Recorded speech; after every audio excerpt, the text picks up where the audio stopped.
नमस्कार, आप देख रहे हैं दैनिक रणघोष न्यूज, बेहतर बदलाव की आवाज।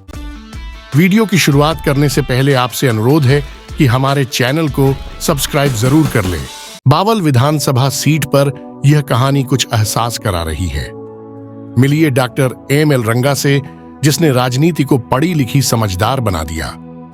हरियाणा विधानसभा चुनाव में बावल सीट से कांग्रेस प्रत्याशी डॉक्टर एम.एल. रंगा चौथी बार मैदान में उतरे हैं। इस प्रत्याशी की चर्चा इसलिए नहीं कर रहे हैं कि वह चुनाव लड़ रहे हैं।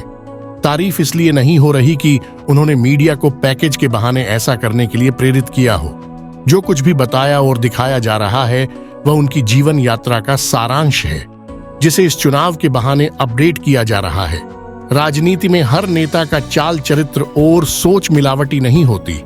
बदलते हालात उसका पैमाना तय करते रहे हैं। चुनाव में जनता अपने वोट से यह एहसास करा देती है कि अभी और बेहतर करने में गुंजाइश बची है या पूरी हो गई। Doctor M L. रंगा बनने से पहले वे इसी बावल क्षेत्र के गांव ढालिया में जन्मा मुनीलाल था। बचपन बेहद कठिन से गुजरा। घर में इतनी भी हैसियत नहीं थी कि स्कूल भेज सके। इन हालातों ने मुन्नीलाल के बचपन को समय से पहले समझदार बना दिया। स्कूल की जब छुट्टी होती, उसके साथ ही खेलते रहते मुनीलाल साइकिल से बर्फ बेचने निकल जाता। कई सालों तक बर्फ की कमाई उसे पड़ाती रही। उसने कभी काम के स्तर को छोटा बड़ा नहीं माना। स्वभाव भी बर्फ की तरह बेहद कोमल और हर समय पिघलने वाला रहा। समय गुजरा, मुनीलाल गांव से रेवाड़ी और फिर कुरुक्षेत्र यूनिवर्सिटी में पढ़ने के लिए आ गया। आगे चलकर यही लड़का इस यूनिवर्सिटी का वाइस चांसलर बन जाएगा। जीवन की इस यात्रा ने हमें लिखने के लिए प्रेरित किया। कहानी यही खत्म नहीं होती है। मुनीलाल अब डॉक्टर एम.एल. रंगा बन जाते हैं। इसी दरमियान पीजीआई चंडीगढ़ में रजिस्ट्रार की जिम्मेदारी भी निभाई। वाइस चांसलर रहते हुए दिग्गज नेता ओम प्रकाश चौटाला ने उन्हें बावल से चुनाव लड़ने के लिए प्रेरित किया। यह निर्णय आसान नहीं था, लेकिन डॉक्टर रंगा के इरादों में इतनी मजबूती आ चुकी थी, वे राजनीति में आने के लिए तैयार हो गए। इनेलो की टिकट पर अपनी माटी बावल की सीट पर चुनाव लड़ा और शानदार मतों से जीतकर हरियाणा सरकार में स्वास्थ्य मंत्री बन गए। इसके बाद इस शख्स ने पीछे मुड़कर नहीं देखा। राजनीति के तमाम उतार चढ़ाव आते रहे।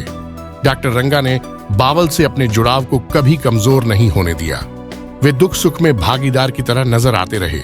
हरियाणा में कांग्रेस सरकार बनने के बाद मुख्यमंत्री भूपेंद्र हुड्डा ने डॉक्टर रंगा की काबिलियत का सम्मान करते हुए उन्हें गुरु जम्भेश्वर विश्वविद्यालय हिसार का वाइस चांसलर बना दिया।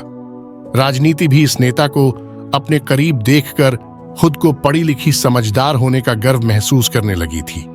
समय के साथ डॉक्टर रंगा ने शिक्षा में अपने अध्ययन को भी जारी रखा और शिक्षा की सबसे बड़ी उपाधि डिलीट प्राप्त की। राजनीति में अनेक बार ऐसे दौर आए जब लगा कि 69 साल का यह शिक्षाविद नेता अब थकने लगा है। राजनीति का लंबा संघर्ष उसे आराम करने की सलाह दे रहा है। 2019 का विधानसभा चुनाव आया। कांग्रेस ने इस नेता पर भरोसा जताते हुए बावल सीट पर उतार दिया।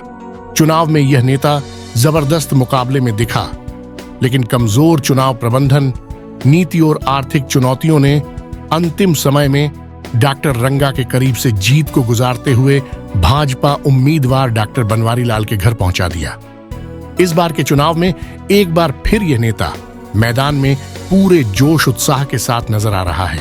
प्रबंधन पहले से काफी बेहतर है, तो जनता में भी बदलाव उछाल मारता दिखाई दे रहा है। राजनीति में पल पल बहुत कुछ बदलता रहता है, इसलिए इस सीट पर जीत किसे मिलेगी यह 8 अक्टूबर का परिणाम बताएगा। इतना जरूर है कि यह शख्स चुनाव के बहाने ही सही, अपनी संघर्ष भरी जीवन यात्रा से सभी को आगे बढ़ो की सकारात्मक सोच को जरूर मजबूत कर गया।